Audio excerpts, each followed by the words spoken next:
안녕하세요. 저는 서울에 사는 30대 초반 여성입니다.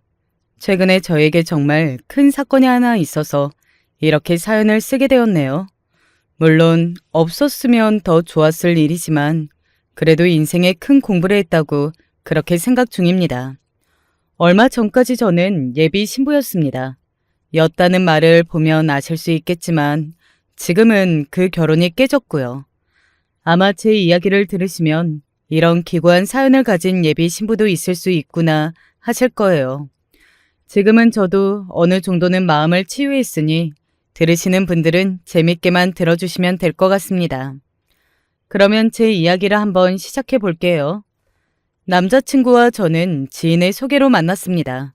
정식 소개팅 이런 건 아니었고 그냥 지인이 주최한 모임에서 자연스럽게 만났어요. 남자친구와 저는 대화가 잘 통했고 그 뒤로 몇 번의 만남 끝에 자연스럽게 연인이 되었습니다. 행복했어요. 연애를 처음 해본 건 아니었지만 그래도 대화가 잘 통하고 생각하는 게 비슷한 사람은 처음이었거든요. 척하면 척, 정말 신기하리 많지 잘 맞았습니다. 진짜 우리는 인연인 것 같지 않아? 그러니까 나 이렇게 잘 맞는 사람 자기가 처음이야. 지금에 와서 돌이켜보면 그 부분도 어딘가 이상하기는 하네요. 사람이 그렇게까지 잘 맞는 것도 사실은 쉬운 일은 아니잖아요. 아무튼 그렇게 죽도 잘 맞고 연애도 순조로웠고 가장 결정적으로 남자친구도 저도 홍기가 찬 나이였습니다. 당연히 결혼 이야기가 나올 수밖에 없었어요. 남자친구의 집안은 굳이 따지자면 잘 사는 축에 속하기는 했어요. 뭐 대단히 잘 사는 집안은 아니었고 남자친구의 아버지가 전문직에 종사하셨습니다. 그리고 남자친구의 어머니도 장사를 꽤 오래 하셨는데 그게 나름 잘 됐다고 들었고요. 남자친구도 이름만 대면 아는 학교를 나왔고 또 이름만 대면 아는 회사를 다녔어요. 모든 조건이 중상 이상이었습니다. 그리고 그건 저도 마찬가지긴 했어요. 아니 굳이 따지자면 제 조건이 훨씬 더 좋기는 했습니다. 재산이 일단 저희 집이 더 많았어요. 저희 집은 할아버지가 물려주신 땅이 꽤 되었었거든요. 거기에 아버지가 전문직에 종사하셨고 엄마도 그랬고 말이죠. 하지만 그런 것들 때문에 제가 남자친구보다 낫다고 생각하지는 않았습니다. 제가 가지고 있는 조건들이 남자친구와 비슷했거든요. 부자인 건 저희 부모님이지 제가 아니니까요. 남자친구는 저의 그런 점이 참 좋다고 이야기를 많이 했던 것 같아요. 요즘은 부모님의 능력도 다 자기 능력이라고 생각하는 사람들이 많잖아. 그게 어떻게 본인 능력이야. 그건 부모님의 능력인 거지. 그러니까 나는 자기의 그런 점이 정말 좋아. 라고 말이죠. 아무튼 그렇게 잘 맞았던 저와 제 남자친구는 2년 정도를 연애했습니다. 당연히 결혼까지 가는 건 너무나 자연스럽고 순리 같은 일이었어요. 양쪽 집안 다 서로를 마음에 들어했던 건 물론 당연했고요. 특히 예비 시어머니, 그러니까 남자친구의 어머니가 저를 무척이나 마음에 들어 하셨습니다. 아이고, 우리 영훈이가 복이 참 많지. 어쩌다 이렇게 좋은 아가씨를 만나서 결혼하게 되었는지. 제가 오빠 같은 사람을 만난 게 복이 많은 거죠. 어쩜 이렇게 말도 예쁘게 하고 누구랑은. 그러다 말을 멈추더군요. 제가 무슨 말을 하려고 그러시냐는 듯 빤히 바라봤고 남자친구는 어색하게 웃으며 말을 돌렸습니다. 오늘 저녁 뭐 먹을까요? 은지 먹고 싶은 거 먹자. 뭐 먹고 싶니? 티가 나고 어색한 그 말돌림을 대수롭지 않게 생각하고 넘겼어요. 뭐 남자친구 전 여자친구가 있었나? 그리고 그 남자친구의 전 여자친구를 마음에 들어하지 않으셨나? 뭐 그렇게만 생각했던 것 같습니다. 그리고 만약에 그게 맞다면 별다른 생각이 드는 일은 아니었어요. 남자친구도 저도 나이가 몇인데 서로가 첫 연애 상대가 아니라는 것쯤은 말하지 않아도 알 수 있는 것이었으니까요. 하지만 그 뒤로도 찝찝한 구석이 몇 가지 더 있기는 했습니다. 첫 번째는 제 이름을 실수로 자꾸 다른 여자의 이름을 부르신다는 것이었어요. 민영이는 오늘 나랑 쇼핑을 좀 같이 가자. 민영이요? 민영이가 아니고 은지. 남자친구의 전 여자친구 이름이 민영인가 보다 했던 것 같아요. 그리고 남자친구의 어머니와 친하게 잘 지냈나? 그런 생각을 했습니다. 그 이후로도 몇 번의 이름 실수가 있기는 했지만 그게 막 엄청나게 기분이 나쁘지는 않았어요. 하지만 궁금하기는 했습니다. 오빠 엄마가 오빠 전 여자친구랑 사이가 굉장히 좋았나 봐? 왜? 남자친구는 제 질문에 엄청나게 당황을 하더라고요. 뭐 전 여자친구의 질문을 그렇게 했으니 당황할 법도 하지 싶으면서도 너무 당황하니까 어딘가 이상함을 느끼기는 했습니다. 뭘 그렇게 놀라? 갑자기 전 여자친구 이야기를 하니까 놀라서 그러지. 아니, 어머님이 내 이름을 자꾸 민영이라고 부르시길래 자주 만났나 해서 물어본 것뿐이야. 엄마한테 조심하라고 할게. 너 기분 나빴겠다. 아니, 뭐 딱히 기분이 나쁘지는 않았어. 그냥 궁금했지. 네가 불쾌해할까봐 그런 이야기는 안 하려고 했는데 괜찮다니까 그러면 말할게. 전 여자친구가 엄마를 되게 따랐어. 본인이 엄마가 없었거든. 그게 뭐 썩 듣기 좋은 소리는 아니었지만 반대로 생각해보면 엄마가 없는 자기 아들의 여자친구에게 살갑게 잘 대해줬다는 말이잖아요. 그래서 저는 남자친구 어머니의 성품이 정말로 보는 것처럼 좋으신 분이구나. 내가 좋은 어르신들이 있는 집으로 시집을 가는구나. 뭐 그런 속편한 생각을 했던 것 같습니다. 마지막에 안 좋게 헤어지긴 했지만. 왜? 뭐 말하자면 긴데 그냥 걔가 바람이 나서 헤어진 거야. 남자친구의 어머니가 남자친구의 전 여자친구의 이름을 자연스럽게 부르면서도 어느 날 저를 보며 누군가와는 다르다고 했던 그 저기가 한 번에 설명이 되더라고요. 납득이 되었습니다. 그런 식으로 헤어지게 된 거면 감정이 좋을 리가 없었을 테니까요. 그건 그렇게 오해를 풀어다 치고 제가 앞서 찝찝한 구석이 여러 개 있다고 했잖아요. 두 번째는 바로 남자친구 형의 부인이었습니다. 그러니까 제가 남자친구와 결혼하게 된다면 제 동서가 될 사람 말입니다. 남자친구는 형이 하나 있었거든요. 형과는 사이가 몹시 좋아 보였어요. 보통 나이 차이 적게 나는 형 동생은 많이 싸우면서 큰다고들 하던데 오빠랑 형은 안 그런가 봐? 사이가 되게 좋아 보여. 에이, 나랑 형도 엄청나게 많이 싸웠지. 지금은 어른이니까 그런 거 다 지나가고 서로의 소중함을 알고 잘해주는 거고. 그런 거 치고도 자주 만나는 편 아니야? 내 주변에서 형이랑 이렇게 자주 만나는 사람은 정말 처음 봐. 둘이 사이 좋아서 보기 좋아. 그래서 저도 결혼 전에 동서가 될 남자친구 형의 부인을 몇 번 보게 되었거든요. 그녀의 첫인상이 아직도 기억이 납니다. 강렬할 수밖에 없었거든요. 저희 도련님이랑 결혼하실 거예요? 첫 질문이 그거였습니다. 보통 처음 본 사람에게 그런 직접적인 질문은 잘 하지 않는 게 보편적이잖아요. 게다가 웃으며 물어본 것도 아니었고 정말로 할 거냐? 하는 약간의 저기가 느껴지는 말투였거든요. 제가 마음에 안 드세요? 오늘 처음 봤는데 마음에 들고 안 들고가 어디 있겠어요. 그냥 궁금해서 물어본 거예요. 도련님이 저희한테 소개해 줄 정도면 진지하게 만나고 있다는 뜻이니까요. 좋은 사람이니까 그렇게 되면 좋겠죠? 그런 제 말에 저를 빤히 보면서 자기 혼자 중얼거리듯 되뇌이더군요. 좋은 사람이라 라고 말이죠. 그런 남자친구 형의 부인을 보면서 갸웃했던 것 같습니다. 더 묻고 싶었지만 더 이상은 다른 말은 하지 않았어요. 내내 저를 관찰할 듯 바라볼 뿐 말이죠. 그리고 몇 번 더 만났는데 만날 때마다 어딘가 신경이 쓰이는 말들을 했어요. 은지 씨는 더 좋은 사람 만날 수 있을 것 같은데.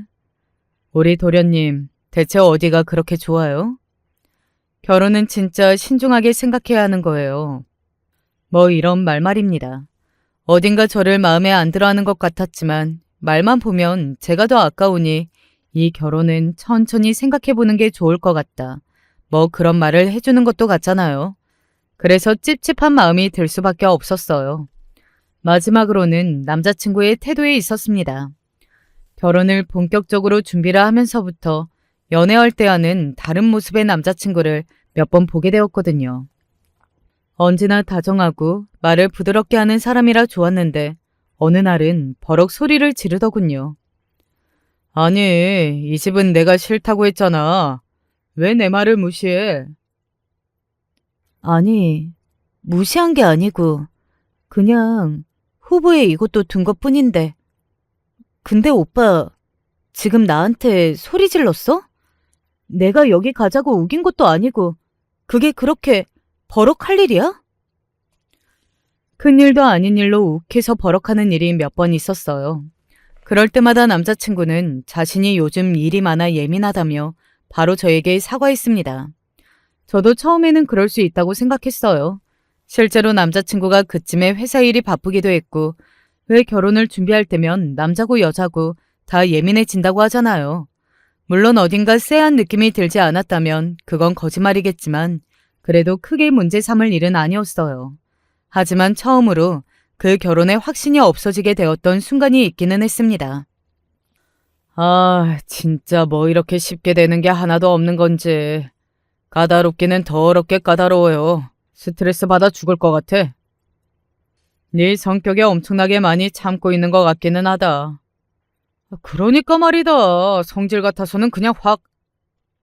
이번에는 제대로 살아야 할 거 아니야. 그러니까 네가 좀 참으면서 잘해봐. 어? 지금 그래서 엄청나게 참고 있어. 남자친구의 친구를 소개받던 날 화장실을 갔다가 돌아오는 길에 저 없는 자리에서 그 두 사람이 그런 대화를 나누는 걸 들은 겁니다. 그때 처음으로 남자친구가 그간 저에게 보여준 모습이 다 진짜 본인의 모습이 아닌가 하는 생각이 들어 불안해지기 시작했던 것 같아요. 그래서 친구들에게 고민 상담도 했었습니다. 술을 한번 먹여봐. 술 안 먹어. 그래도 먹자고 해서 한번 먹어봐.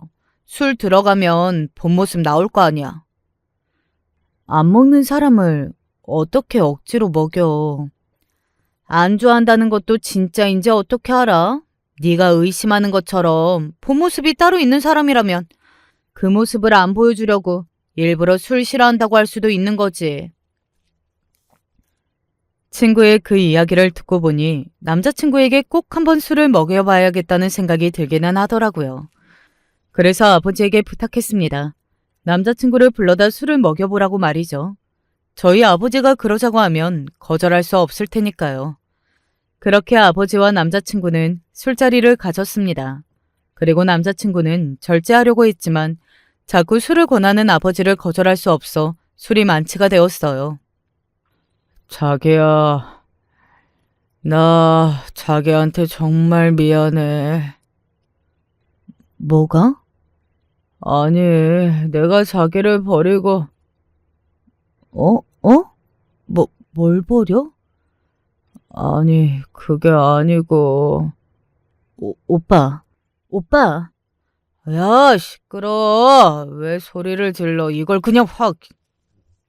남자친구는 그렇게 빽하고 소리를 지르며 손을 들더군요. 마치 저를 때리기라도 하려는 것처럼 말이죠. 저는 정말 많이 놀랐습니다. 그런 폭력적인 모습은 처음 보는 데다가 술을 마시고 그런 행동을 할 수 있는 사람이라는 걸 알아버렸으니까요. 그때부터 조금 더 고민하게 되었던 것 같아요. 남자친구와의 결혼을 말입니다. 그런데 남자친구는 정말 자신이 술에 너무 취해서 그런 거라고 정말 미안하다며 다시는 그런 일이 없을 거라고 저에게 싹싹 빌더라고요. 확신이 없었어요. 하지만 그런 자잘한 이유로 또 헤어지기에는 만나온 세월이나 제가 남자친구를 좋아하는 마음이 컸습니다. 그래서 그냥 어영부영 넘어가게 되었던 것 같아요. 지금에 와서 돌이켜 생각해보면 그때 제대로 생각하고 잘 알아보고 결혼을 접었어야 했는데 하는 후회가 밀려옵니다. 뭐 다 지난 일 후회봐야 무슨 소용인가 싶지만 말이죠. 아무튼 그렇게 어딘가 석연치 않은 마음을 한 구석에 밀어두고 결혼을 준비했어요. 어머님이 잘해주시죠? 간간히 이렇게 어딘가 미심쩍은 말을 하는 예비동서가 그 중에서도 가장 찝찝했습니다. 어느 날은 제가 물어보기도 했어요. 혹시 그 사람이나 어머님이 뭐 숨기는 거 있으세요? 그걸 왜 저한테 물어요? 아니, 그냥 어딘가 그런 느낌으로 말씀하시는 것 같아서. 저야 모르죠. 그 두 사람이 숨기고 있는 게 있다고 해도. 늘 그런 식으로 어딘가 여운이 남게 대답할 뿐 더 자세한 이야기를 해주지 않았습니다. 그렇게 하루가 이틀이 지나고 상견례를 하고 예단과 혼수를 주고받으며 결혼 준비는 착실하게 하나하나 차근차근 되고 있었어요. 그러던 어느 날이었습니다. 여보세요? 누구세요? 말씀하세요. 어느 날부터인가 저에게 모르는 번호로 전화가 와서는 아무 말도 하지 않은 채 제 목소리만 듣고 끊는 전화가 오기 시작했어요. 이런 이야기를 하면 남들은 한두 번 걸려오고 나면 그 번호를 차단해서 버리면 되지 않느냐 하시겠지만 왜인지는 모르게 그 번호를 차단하고 싶지 않았습니다. 아니 해서는 안 될 것 같은 기분이 들었어요. 저한테 하시고 싶은 말씀 있으세요? 그래서 어느 날은 이렇게 묻기도 했어요. 물론 상대방은 그 질문에도 아무 말을 하지 않고 가만히 듣고 있다가 끊기는 했지만 말입니다. 오, 은지 씨 되시죠? 그러던 어느 날 드디어 그 상대방이 저에게 대화를 걸어왔습니다. 네, 누구신가요? 아, 아니에요. 그 상대방은 여자였어요. 직감적으로 뭔가가 떠올리기는 했지만 그래도 그 말을 입으로 내뱉고 싶지는 않았습니다.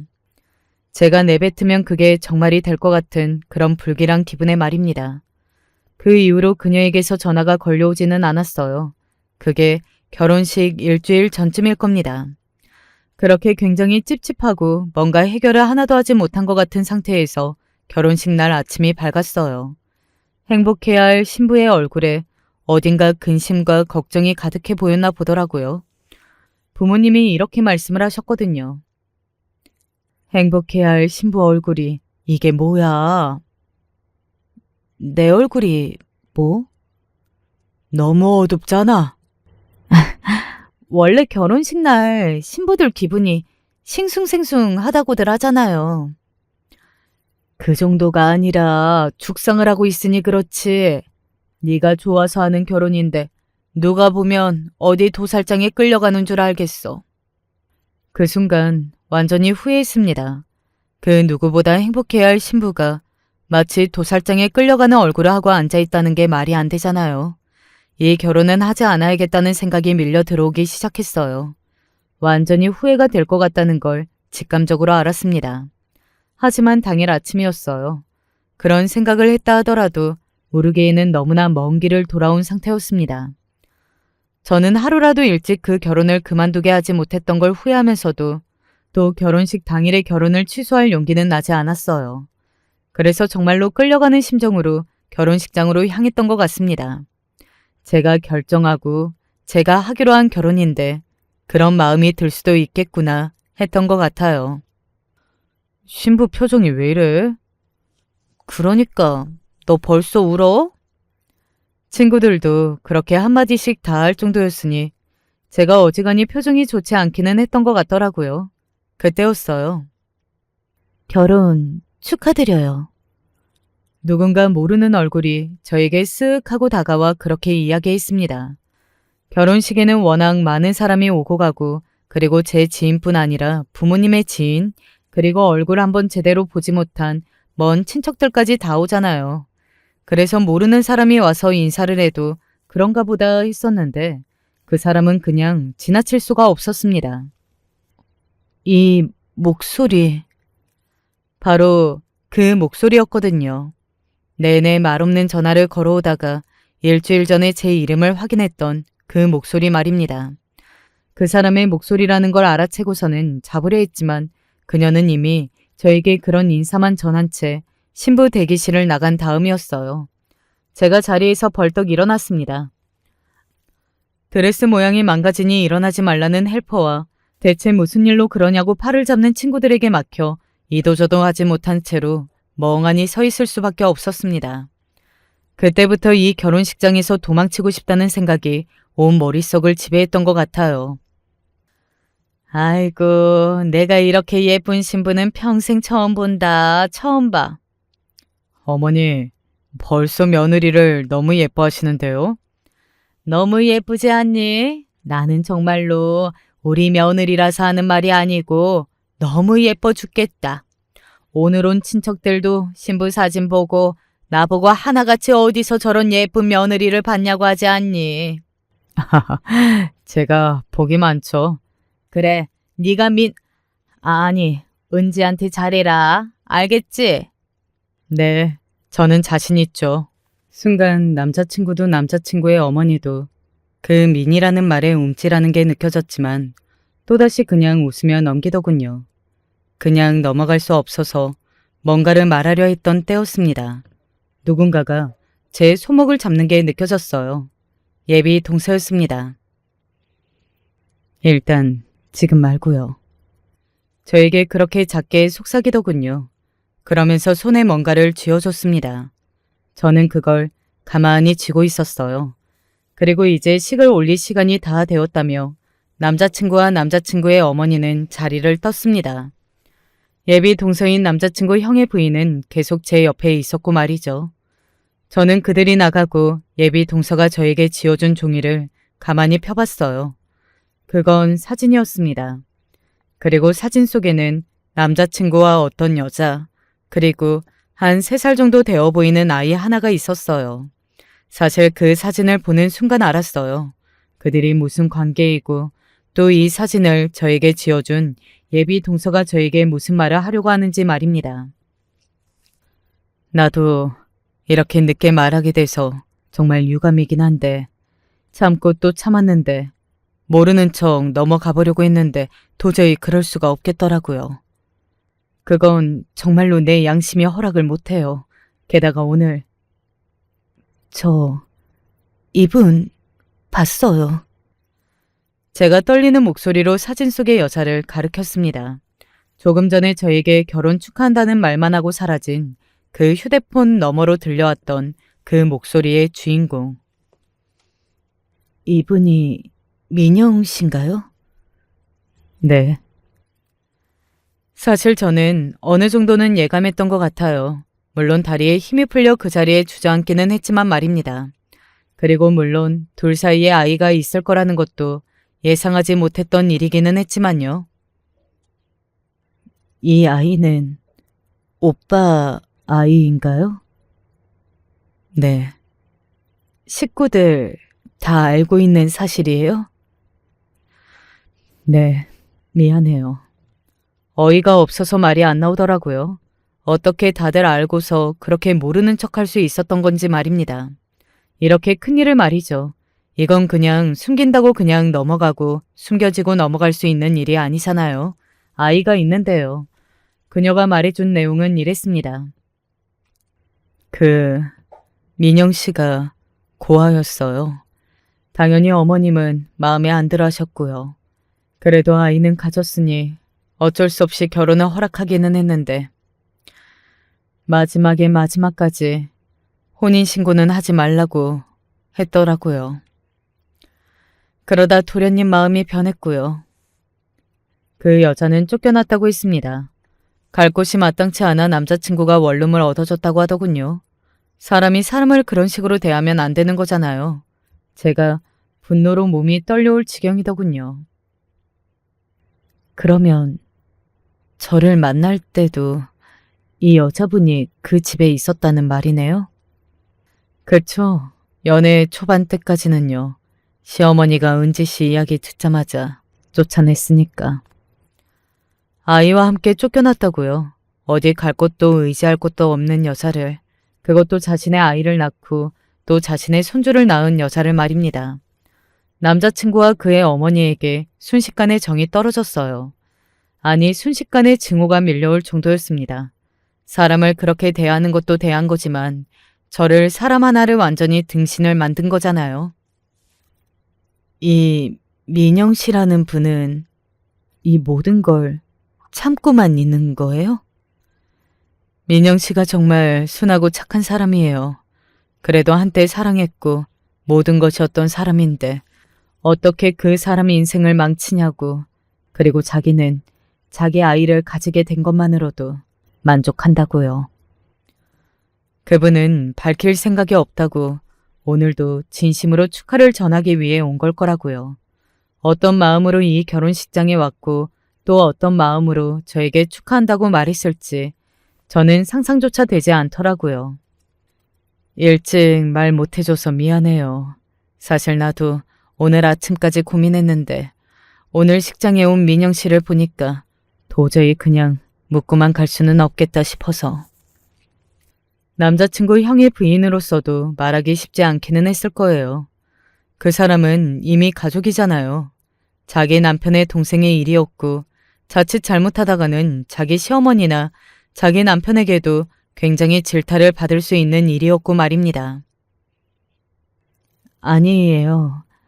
감사합니다. 제가 멍한 얼굴로 중얼거렸습니다. 그리고 그때 헬퍼가 문을 열고 들어왔어요. 신부님, 이제 나가셔야 합니다. 저는 자리에서 일어섰습니다. 식 올릴 거예요? 남자친구 형의 부인이 놀라서 묻더군요. 저는 가만히 그녀를 보다가 돌아섰습니다. 그러고는 식장으로 향했어요. 이 결혼의 마무리는 제가 지어야 했습니다. 이대로 도망을 가는 건 너무 무책임한 행동이라고 생각했거든요. 그리고 이대로 도망가면 신부에게 탓을 돌릴 사람들이 더 많을 것 같았어요. 결혼을 파토낼 때는 나더라도 누구의 잘못으로 이 결혼이 깨지는 건지 명확히 알려야만 했습니다. 그만큼 제가 이성적이었을 때가 없었던 것 같아요. 식장으로 들어섰습니다. 어딘가 묘하게 슬픈 얼굴로 딸을 보내고 있는 저희 부모님과 축하를 해주러 온 수많은 얼굴들, 그 얼굴들을 보면서 또 한 번 생각했던 것 같아요. 이 결혼을 할 수 없다고 말입니다. 저는 저를 소중하게 생각해주는 수많은 사람을 위해서라도 그딴 집에 시집을 갈 수는 없었어요.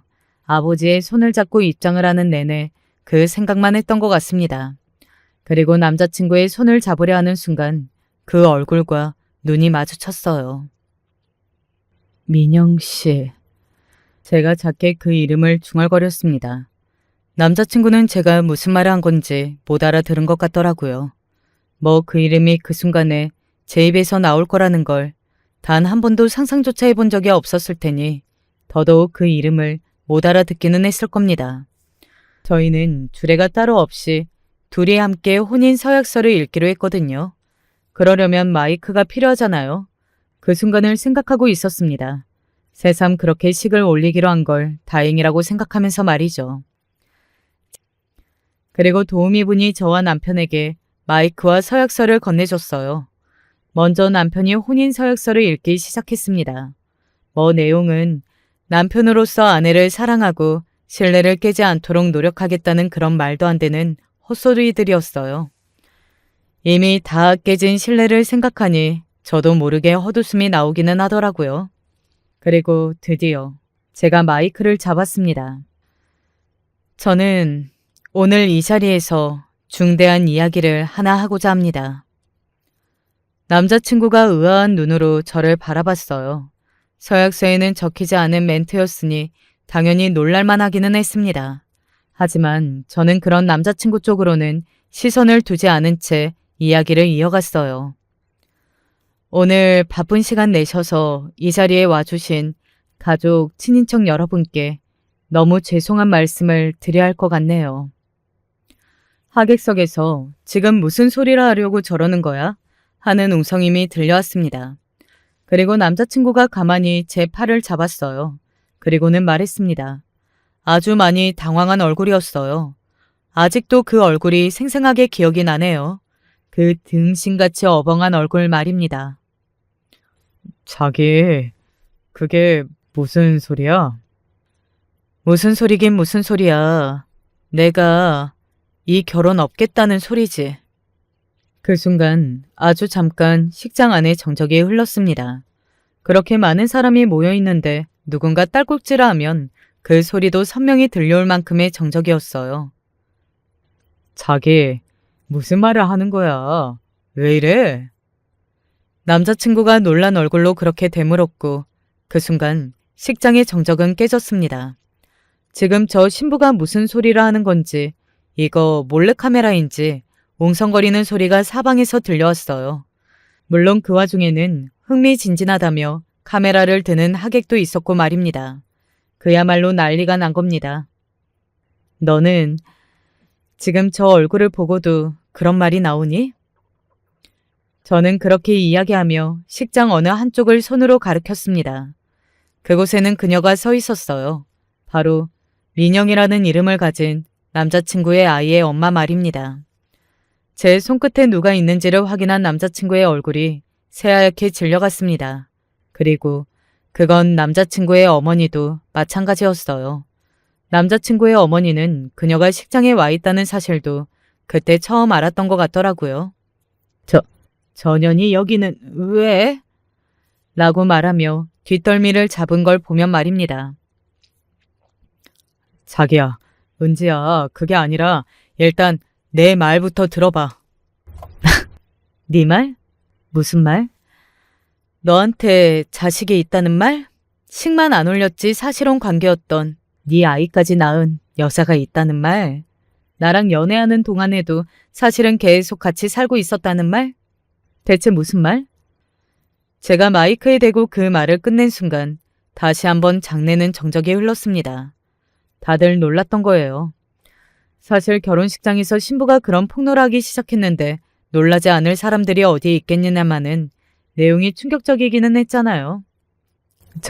자기야.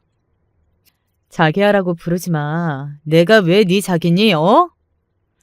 오해가 있나 본데 나는 너 만나기 전에 이미 다 정리를 했었어. 오해? 오해 좋아하네. 너 나랑 연애할 때도 저 여자분이랑 같이 살았잖아. 네 엄마랑 아빠랑 같이. 나랑 연애 시작하고 저 여자분 원룸으로 쫓아냈다며. 네 아이도 있는 여자를, 갈 곳도 없는 여자를. 그 말에 식장 모두가 남자친구와 그쪽 집안 사람들을 비난하기 시작했습니다. 뭐 당연하죠. 쓰레기 같은 짓을 했잖아요. 미친 거 아니야? 어떻게 자기 아이까지 있는 여자를 내쫓아? 와, 은지 조상신이 도왔다. 그래도 오늘이라도 결혼 없는 게 어디야. 저런 집안 사람들이랑 어떻게 엮고. 나도 쓰레기들 많이 보고 겪었는데 이 정도 쓰레기는 처음이다. 아이야. 여기저기서 그런 말들이 들려왔고 남자친구와 남자친구의 가족들도 다들 그 이야기를 듣고 있었습니다. 남자친구의 아버지는 흠흠하고 헛기침을 하고서는 그대로 식장을 나가버렸고 남자친구의 형은 얼굴이 시뻘겋게 달아올라 있더라고요. 부끄럽기는 많이 부끄러웠나 봅니다. 그리고 남자친구 형의 부인은 그런 저를 말없이 바라보고 있었습니다. 어딘가 놀란 듯도 보였던 것 같아요. 나중에 따로 한번 만날 기회가 있었는데 그날 이야기를 들었습니다. 자신은 그런 용기를 내지 못했을 것 같아서 대단하다고 생각했다고 말이죠. 아무튼 그렇게 모두가 남자친구의 가족을 향해 욕을 하고 있을 때였어요. 아니, 아무리 그래도 그렇지 이렇게 사람들 다 모인 자리에서 이런 식으로 그런 이야기를 한 건 너무한 거 아니니? 남자친구의 어머니가 몹시 화가 난 듯 얼굴이 시뻘겋게 달아올라서는 저를 향해 삿대질을 하며 버럭 소리를 지르더군요. 자기 집안 위신이 땅바닥으로 떨어진 게 몹시 화가 나기는 했는지 말입니다. 어머, 지금 무슨 소리를 하는 거예요? 지금 우리 애한테 화내고 손가락질하는 거예요? 지금 화내야 할 사람이 누군데 적반하장도 유분수지. 그걸 이런 식으로 말해야 하냐고요. 그러면 뭐 사기 결혼 당할 뻔한 걸 고상하게 뒤에서 이야기해요? 누구 좋으라고? 당신 같은 사람들은 뒤에서 좋게 해결하자고 하면 다른 사람들한테 상대방이 잘못했느니 어쩌느니 하면서 떠들고 다닐 사람들인 거 안 봐도 뻔한데. 뭐라고요? 말 다 했어요? 덜했다. 감히 우리 애를 상대로 그런 사기 결혼을 하려고 해? 그리고 그 여자분한테도 그 못할 짓을. 아유, 이 인간들이 정말. 식장은 그야말로 아수라장이 되었습니다. 엄마와 남자친구의 어머니가 머리채를 잡고 싸울 뻔한 걸 이모가 단상 위에 올라와 말리고 고모가 뒤에서 뭐 저런 인간들이 다 있냐 쌍욕을 하고 누군가는 그걸 동영상으로 찍고 있고 그야말로 가관 그 자체였어요. 그렇게 제 결혼식은 완벽하게 파토가 났습니다. 한동안 제 친구와 지인들 사이에서 제 결혼식은 그야말로 뜨거운 감자였어요. 만나는 사람마다 그 이야기를 했다고 하더라고요. 오지 못했던 사람들은 좋은 구경을 놓쳤다며 너무 안타까워했다고 말입니다. 뭐 그때는 그 사람들도 뭐 그런 소리를 하나 했지만 지나고 보니 저 같아도 그런 생각을 했을 것 같기는 하더라고요. 조금 치유가 되니 그런 마음이 들었고 말입니다. 얼마나 재밌는 사건이었겠어요. 아무튼 그렇게 결혼식이 파토가 나고 그 뒤로도 한바탕 난리가 났었습니다. 아, 진짜 인연이 거기서 그렇게 개 쪽을 줘야 했어? 이제야 본색이 나오시네. 그러면 내가 그런 짓을 당하고도 조용히 얌전히 물러났어야 한다는 거야? 응? 너도 이렇게 소문나면 시집은 다 간 거 아니냐? 시집을 다 가든 아니든 그건 그쪽들이 신경 쓸 게 아니고요. 내가 피해자인데. 진짜 짜증나게. 내가 이래서 똑똑한 년들 싫다고 했잖아. 인제 와서 내 탓을 하는 거냐? 엄마가 인연이랑 무조건 결혼해야 한다고 밀어붙이지만 않았어도 이런 일은 없었다고. 그러면 그 고한년이랑 계속 살려고 했다는 말이야? 아이씨. 남자친구의 그런 모습은 저에게 그야말로 충격 그 자체였습니다. 대먹지 못한 인간이라는 건 그 여자를 버렸다는 사실을 알게 되었을 때 이미 알고 있기는 했지만 그 정도로 질이 떨어지는 인간이라고는 생각해보지 못했었거든요. 저희 집은 그날 이후로 소송을 준비하기 시작했어요. 사기 결혼으로 말이죠. 사실 저는 그렇게까지 하지는 않으려고 했는데 그들이 너무 본인들의 잘못을 인정하지 못하고 누군가를 탓하기만 하는 게 너무 열이 받았거든요. 게다가 예단이나 혼수는 못 돌려준다. 그리고 결혼식 비용이나 이런 것도 다 못 돌려줘. 이 결혼은 네가 깬 거 아니냐? 결혼을 준비하면서 저희가 썼던 돈이나 결혼 후에 나가기로 한 비용 같은 것들에 대한 책임을 저희에게 다 내라거나 못 주겠다고 버티기 시작했거든요. 그래서 소송을 할 수밖에 없었습니다. 그리고 저희가 소송을 시작했다는 이야기를 듣자마자 찾아와서는 한 번 더 깽판을 치더라고요. 이렇게까지 해야겠니? 너도 어지간히 독하다. 돈 다 주세요. 그러면 소송 취하할게요. 집에 돈도 많으면서 왜 그걸 악착같이 받아내겠다는 거냐? 돈이 아무리 많아도 당신네한테는 1원도 쓰고 싶지 않으니까 당장 돌려주세요. 사기 결혼으로 소송당하고 싶지 않으면. 결국 그렇게 돈을 돌려받았습니다. 본인들도 소송이 걸리고 이 싸움이 길어지면 자신들만 손해라는 사실을 결국에는 받아들인 것 같더라고요. 물론 그 일이 있고 남자친구에게 한 번 더 전화가 와서 그런 애인 줄 몰랐다는 둥, 독하다는 둥 하는 소리를 또 들었지만 말이죠. 새삼 내가 2년 동안 만나왔던 남자는 대체 어떤 남자인가 하는 생각이 들더라고요. 그래도 참 많이 사랑했고 믿었었는데 말입니다. 속이려고 작정하면 2년이 뭐야? 그 이상도 속일 수 있지. 그래, 그런 쓰레기 같은 새끼 그만 생각해. 미련도 갖지 말고. 내가 그놈한테 미련을 갖기는 뭘 가져. 그냥 인간이 어떻게 그럴 수 있나 싶은 거지. 그런 인간들은 우리 같은 정상적인 사람들이 이해할 수 없다니까. 그러니까 이해하려고 하면 안 돼. 맞아. 그냥 잊어. 친구들의 말이 맞다고 생각했어요. 정상적이지 않은 사람들의 생각이나 마음을 정상적인 제가 어떻게 이해를 할 수 있었겠어요. 그냥 쓰레기 같은 사람들이다 하고 넘겨야지 말입니다. 물론 식장에 들어가기 전에 그 모든 것을 알았다면 좋았겠지만 그래도 그렇게라도 알게 되고 그 순간 고민하지 않고 결혼을 깬 게 천만다행이라고 그렇게 생각하면서 말입니다.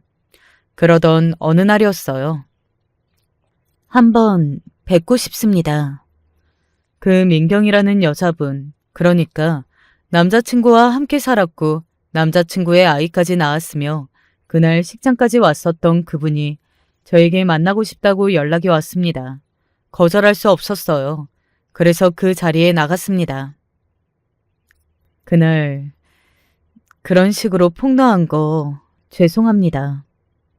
그분께 죄송하다는 이야기를 꼭 하고 싶었거든요. 그분은 끝까지 상처만 받은 거잖아요. 본인은 아니었지만 저 때문에 그 집에서 쫓겨나 혼자 힘들게 살고 있었고 그리고 그날도 그렇게 모든 게 다 폭로가 되었고 말이죠. 아니에요. 저도 잘한 건 없는데요, 뭐. 잘못한 것도 없으시잖아요. 제 그 말에 그냥 조용히 웃기만 하더군요. 그 웃음에서 어딘가 슬픔이 느껴졌던 것도 같습니다. 저도 죄송하다는 말씀을 하고 싶어서 이렇게 뵙자고 했어요. 뭐가 죄송하세요? 그럴 거 하나도 없는데. 제가 미리 먼저 이야기했다면 거기까지 가지 않으셔도 됐을 텐데 하는 생각이 많이 들었거든요. 아닙니다.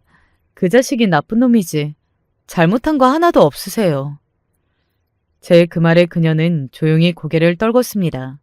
그러고 보니 걱정되는 게 없는 건 아니었습니다. 혹시나 그 인간들이 괴롭히지는 않을까 했는데 다행히 한번 찾아와서는 난리를 치고 간 다음부터는 조용하다고 하더군요. 돈을 주고 갔어요. 앞으로 절대 그 인간 앞에 나타나지 말고 어떻게 살든 소식조차 모르고 살자라고 하면서 말이죠. 그렇게 소문이 다 나고 다 까발려졌는데도 앞으로 있을지 모르는 남자친구의 또 다른 만남을 위해서 완전히 정리하는 걸로 결정했나 보더라고요. 그 여자분에게 5천만 원을 주면서 앞으로는 남남처럼 지내자고 했다고 말입니다. 그리고 그 여자분은 그러기로 했다고 말이죠. 한심하다고 생각하실 수 있겠지만 저한테는 그 돈이 굉장히 큰 돈이기도 하고 또 어차피 이제 그 인간이랑은 안 살 건데 돈이라도 받자 하는 심정도 있었고요. 잘하셨다고 그렇게 이야기했습니다. 속으로는 물론 5천만 원의 그 모든 걸 해결하려고 했던 그 인간들이 치가 떨리기 싫었지만 말이죠. 도움이 필요한 거 있으면 언제든지 연락해 주세요. 그렇게 이야기하고서는 자리에서 일어섰습니다. 여자 혼자 아이를 키우는 것이 얼마나 힘든지는 주변에서 들은 이야기가 많았기 때문에 그녀 앞에 어떤 고난이 있을지 잘 알 수 있었어요. 도움이 될 수 있는 부분이 있다면 도움을 주고 싶다고 진심으로 생각했고 말이죠. 그럴게요. 감사합니다. 그녀는 그렇게 이야기했지만 저는 알 수 있었어요. 그녀는 절대 다시는 저에게 연락을 하지 않을 거라는 사실을 말입니다. 그리고 얼마간의 시간이 흘렀습니다. 저는 잊고 살려고 노력했어요. 뭐 좋은 기억이라고 그걸 언제까지 생각하고 살 수는 없었으니까요. 그리고 그놈을 생각하고 산다는 것, 그 자체가 굉장히 자존심이 상하기도 했고 말이죠. 그렇게 시간이 조금 흐른 뒤 남자친구의 소식을 다시 한번 들을 수 있었어요. 그 인간 회사에서 쫓겨나듯 나간 거 알았어? 아니, 그랬대? 소문이 다 나서 사람들이 지나가기만 해도 쑥덕거리니까. 결국 그만두고 다른 곳에 다시 취직했대. 뭐 금방 그 회사도 소문이 난 것 같기는 하지만 그래도 한번 걸러지고 나는 소문은 직접 나는 것보다 덜하니까. 평생 소문을 달고 살겠지. 그거라도 해야지 그 인간은. 제 말에 지인이 씩 웃더니 말을 이어가더군요. 한 가지 더 속 시원한 이야기가 있어. 뭔데? 또 누구랑 결혼이라도 하려고 했다가 깨졌대? 설마 하고 물어본 거였어요. 조금 시간이 흐른 뒤긴 했지만 그래도 누군가를 다시 만나고 결혼을 하기에는 상당히 이른 시기이기는 했거든요. 그래서 정말 설마 하는 마음에 물어본 거였습니다. 그런데, 야, 너 귀신이다. 어떻게 알았어? 정말이더군요. 오히려 놀란 건 저였습니다. 정말 사람은 바뀌지 않는다더니 그 말이 딱 맞더군요. 어쩌면 그렇게 그런 인간들은 바뀌지도 않는 건지, 그리고 어떻게 그렇게 한결같이 뻔뻔한지 정말 놀랍지 않나요? 또 속이고 말 안 하고 결혼하려다가 다 들켰대. 얼마나 간땡이가 크고 뻔뻔하면 그거 얼마나 지났다고 벌써 그러냐? 그래도 식장 들어가기 전에 알게 된 모양이네. 세상이 진짜 좁은 게 그 여자친구분들 소개받은 자리에 너 결혼식에 왔던 사람이 있었던 모양이야. 알고 봤더니 건너 제 지인과 아는 사이였던 모양이더라고요. 사기 결혼 당할 뻔한 그분이 너한테 감사하다고 전달해 달랬다더라. 그렇게 식장에서 다 알게 폭로해 주신 덕분에 자기는 안 당할 수 있었다고. 본의 아니게 또 한 명의 피해자를 구한 셈이 된 거니 이걸 다행이라고 해야 할지, 아직도 그런 시도를 하고 다니는 남자친구의 뻔뻔함을 경악스럽다고 해야 할지 정말 모르겠다는 생각만 들었던 것 같습니다. 그리고 생각했어요. 그 인간들은 죽기 전까지 절대 변할 일이 없을 거라고 말입니다. 그런 일을 또 하려고 했다는 걸 들으니 확신이 생기더군요. 사람을 고쳐 쓰는 것도 정도가 있지, 그렇게까지 쓰레기인 인간들은 고쳐 쓸 수도 없다는 사실을 말이죠. 한편으로는 평생을 그렇게 등신 같은 인생을 살아야 하는 그들이 안타깝다는 생각이 들기도 합니다. 불쌍하잖아요. 그런 인생이요. 저는 다 잊고 새 출발을 시작했습니다. 뭐 아예 잊었다는 건 아니고, 물론 지금도 생각하면 가끔 분노가 차오르고 울컥하지만 그래도 저는 제 인생을 잘 살고 있어요. 잘 먹고 일도 잘하고 그리고 사람들도 잘 만나면서 말이죠. 한 가지 남은 후유증이 있다면 쉽사리 사람을 믿지 못하게 되었다는 것입니다. 누구를 만나든 혹시 이 사람도 나에게 숨기는 게 있는 건 아닐까 하는 생각이 저도 모르게 들 때가 있어요. 사람은 겉만 보고 알 수 없다는 생각도 말입니다. 남자친구가 겉만 보고 저한테 하는 것만 봐서는 그런 인간이라는 건 정말 꿈에도 몰랐으니 말이죠. 사실 저를 이렇게 만든 것만으로도 그들에게 피해 보상을 받아야 한다고 생각하지만 그 사람들을 보고 떠올리는 것만으로도 역겨우니 그냥 내버려 두는 거예요. 성격 같아서는 소송을 끝까지 하고 싶었는데 말이죠. 아마 저도 남을 쉽사리 못 믿는 게 당분간은 치유되기 힘들 겁니다.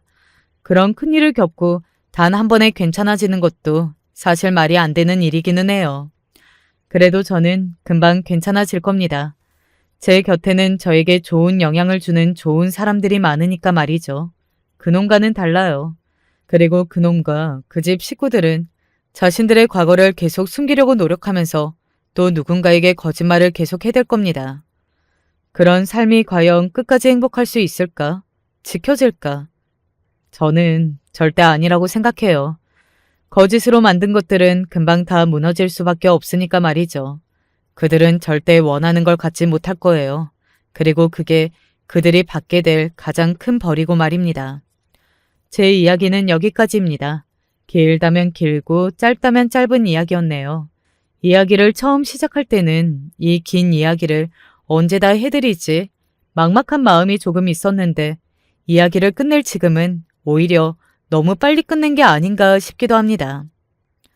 그만큼 제가 할 말이 많았나 봐요. 술술 써내려간 거 보면 말이죠. 재밌게 들으셨으면 저는 좋을 것 같네요. 많은 분들이 재밌게 들어주시고 공감해 주시고 또 그 인간을 욕해줬으면 하는 마음에 사연을 쓰기 시작한 거니까 말이죠. 물론 제 생각도 정리할 겸 해서요. 저는 이제 그만 사연을 줄여야 할 것 같습니다. 어제보다 오늘이 더 괜찮았으니 내일은 더 괜찮겠죠. 그러다 보면 언젠가 그 인간의 이름도 생각이 나지 않는 날이 오지 않을까요? 부디 그런 날이 일찍 오기를 함께 기도해 주세요. 긴 이야기 마지막까지 함께 해주셔서 감사합니다. 요즘 날이 더운데 더위 조심하시고 냉방병도 조심하세요. 에어컨 켜진 실내에 오래 있으니 좀 어지럽더라고요. 언제 어디서나 건강하시고 행복하시길 바랄게요. 제 행복도 빌어주세요. 안녕하세요. 요즘 잠도 제대로 못 자고 가슴속에 큰 돌덩어리를 안고 사는 것 같습니다. 정말 너무 힘이 드네요. 제 이야기를 끝까지 들어주시면 감사하겠습니다. 어렸을 적부터 부모님 두 분 다 건강하시고 형제랑 자매들 많은 집이 그렇게 부러웠습니다. 저는 홀어머니 아래에서 외동딸로 자랐거든요. 아버지는 제가 어렸을 적 사고로 일찍 돌아가셔서 엄마가 혼자 저를 키웠는데, 물론 그런 엄마를 너무도 사랑하고 좋아했지만 그것과는 별개로 늘 학교에 다녀오면 일 나간 엄마 덕에 혼자 집에 있어야 하는 시간들이 너무 쓸쓸했습니다. 엄마는 어떻게든 일찍 들어오겠다고 노력은 하셨지만 기본적으로 청소일이 거의 새벽까지 진행되는 경우가 많았기 때문에 어떤 날은 제가 잠이 드는 순간까지도 엄마의 얼굴 한 번 못 본 적이 많습니다.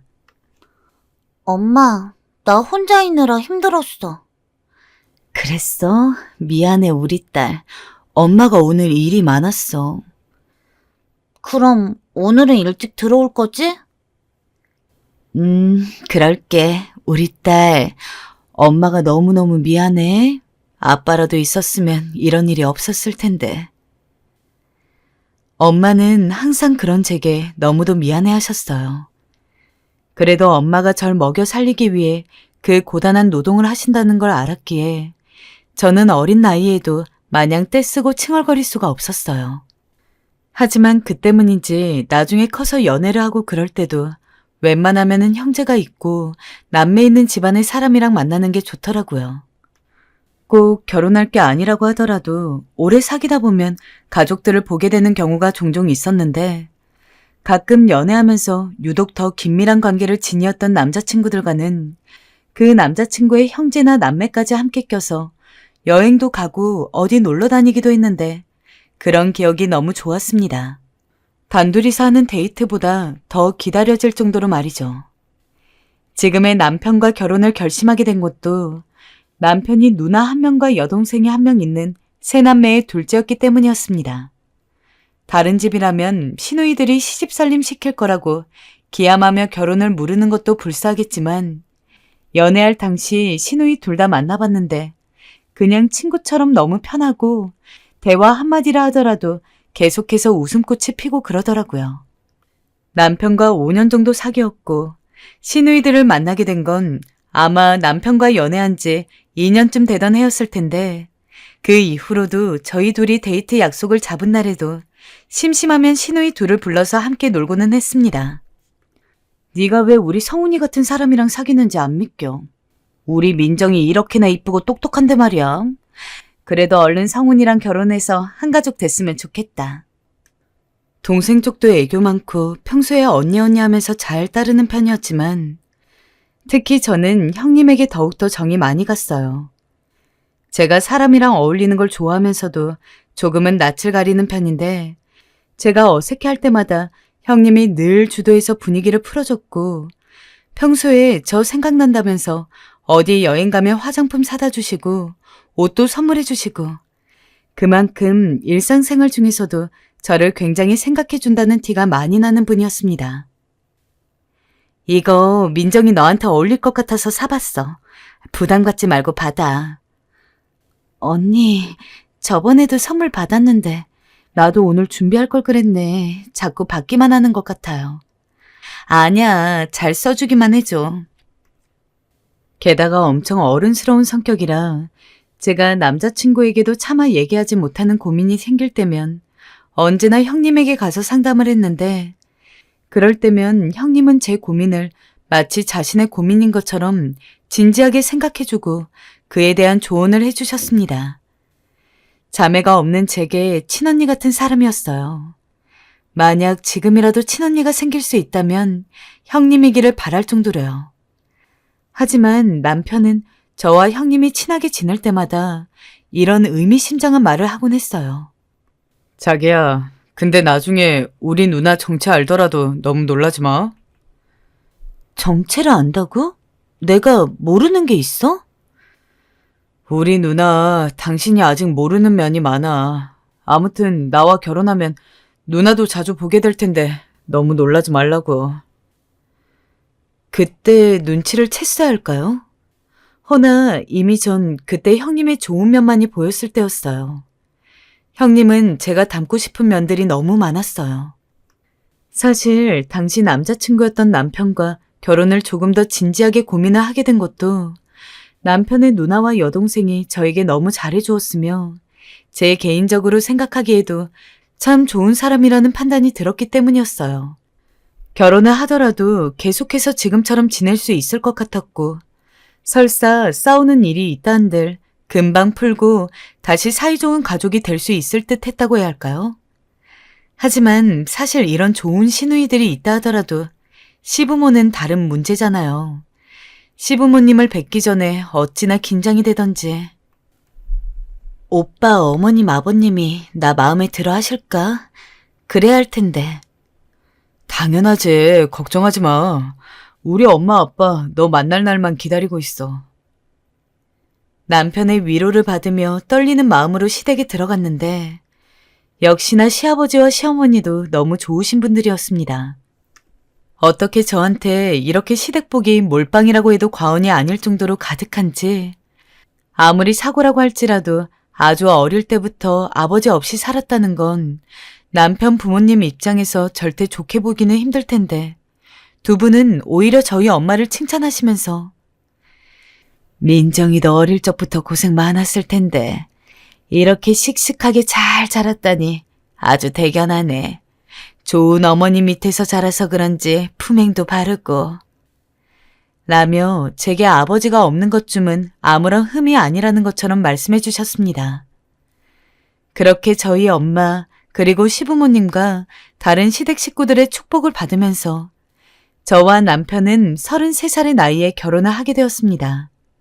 마침 우연히도 친정집과 시댁 그리고 저희의 신혼집이 그렇게 멀지가 않았어요. 그래서 저희는 결혼을 하고 난 뒤에도 시댁에서 자주 모임을 가졌습니다. 민정아, 사돈어른이 적적해 하시지 않니? 우리는 가족도 많고 그러니까 한번 놀러 오시라고 해라. 이렇게 한 가족이 된 것도 인연인데 같이 식사하면서 담소도 나누고 그러자꾸나. 그래도 될까요? 그 계기는 바로 시어머니의 말씀이었습니다. 당시에는 아직 형님도 그렇고 다른 시누이도 그렇고 남편만 빼고는 다들 시댁에 살고 있었는데 시어머니는 집이 가까우면서도 홀로 계실 저희 엄마가 신경이 쓰였나 보더라고요. 와서 저녁 한 끼 같이 하면 좋을 것 같다고 하길래 저보다도 더 저희 엄마를 생각해 주시는 것 같아 대신 감사한 마음을 가지고서 저희 엄마를 모시고 시댁에 왔습니다. 솔직히 시어머니랑 저희 엄마가 만나는 건 상견례 이후 거의 처음이라고 해도 과언이 아니었는데 시어머니는 저희 엄마가 오시자마자 다시 봐도 민정이가 정말 사돈어른을 꼭 닮았네요. 라며 먼저 친근하게 대해주셨습니다. 아까 제가 성격이 조금 낯을 가리는 편이라고 했는데 그게 다 엄마를 닮아서였거든요. 엄마도 처음에는 그런 시부모님의 환대가 낯설어 보였지만 막상 함께 숟가락을 들고 밥을 먹으면서는 마치 오래 알고 지낸 친구처럼 너무 재미있게 이야기를 하셨습니다. 살면서 엄마가 그렇게 밝은 모습을 보는 건 또 처음이었던지라 딸인 제 입장에서도 너무 신선했죠. 그리고 먼저 이런 제의를 해준 시어머니에게 너무도 감사한 마음이 들었고요. 나는 이 동네에 친구도 하나 없는데 마침 사돈어른이 이 근처에 사니까 얼마나 반가운지 몰라요. 괜히 집에 혼자 있지 말고 앞으로도 적적하고 그러면 아무 때나 놀러와요. 나는 맨날 집에 있으니까. 시어머니도 저희 엄마가 마음에 드는 듯한 눈치였습니다. 그 이후로 엄마는 시어머니의 제안대로 자주 시댁에 놀러 갔습니다. 그때마다 시부모님은 물론이고 형님이랑 시누이도 마치 본인들 부모님 모시는 것처럼 저희 엄마한테 정말 잘해주었어요. 시댁 식구들이 그렇게 하나같이 다 착한데 저 역시 당연히 시댁에 놀러 가는 게 너무 좋았습니다. 다른 집 며느리들은 명절 때나 생신 때 가는 것도 꾸역꾸역 간다고 하는데 저는 어떤 때는 신혼집에서 남편이랑 단둘이 있는 시간보다 시댁에서 온 가족이 다 같이 모여서 있는 시간이 더 길었습니다. 하여간 당신은 우리 가족을 너무 좋아해. 사실 내가 좋아서 결혼한 게 아니라 우리 가족이 좋아서 결혼한 거 아니야? 남편이 농담처럼 이런 이야기를 할 정도였습니다. 정말 제 입으로 이야기하기는 그렇지만 너무도 이상적인 시댁 식구와 친정 식구 사이의 관계가 저희 집이 아닐까 싶었습니다.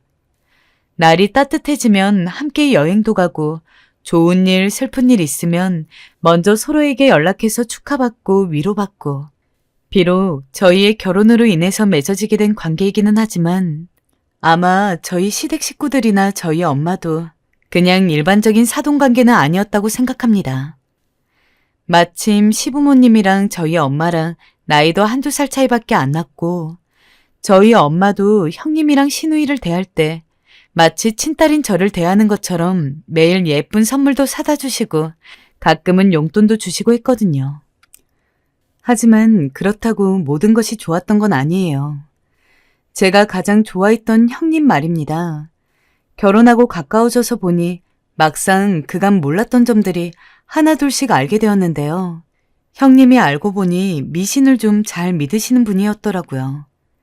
그전에도 형님이 점집을 잘 다니고 사주 철학을 좋아하고 부적 같은 걸 지갑에 넣고 다닌다는 건 알았어요.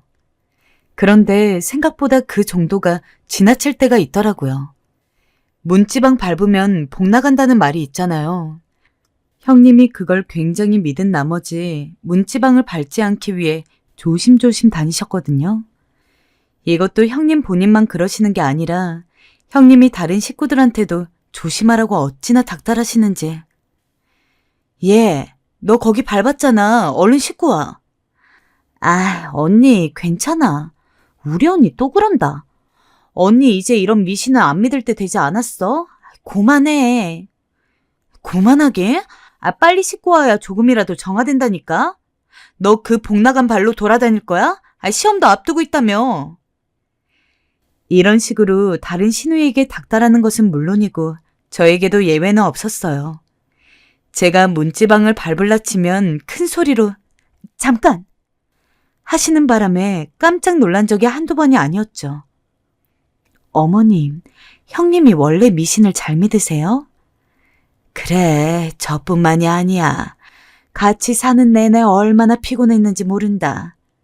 그래도 저 딴엔 불안하니까 우리가 맞춰주고 살아야지. 뭐 다를 수가 있겠니? 어머님께서 한숨 섞인 목소리로 말씀하시는 걸 들으면 그 정도가 어느 정도인진 예측할 수 없었지만 심하다는 게 느껴지곤 했어요. 그래도 그때까진 형님이 조금 귀여우시구나 라고 생각할 만했는데요. 제가 시댁에 조금씩 발을 끊게 된 일이 일어났어요. 어느 더운 여름날 기막힌 사건이 일어났죠. 저와 남편이 그날은 시댁집에서 하룻밤을 자고 간 날이었는데요.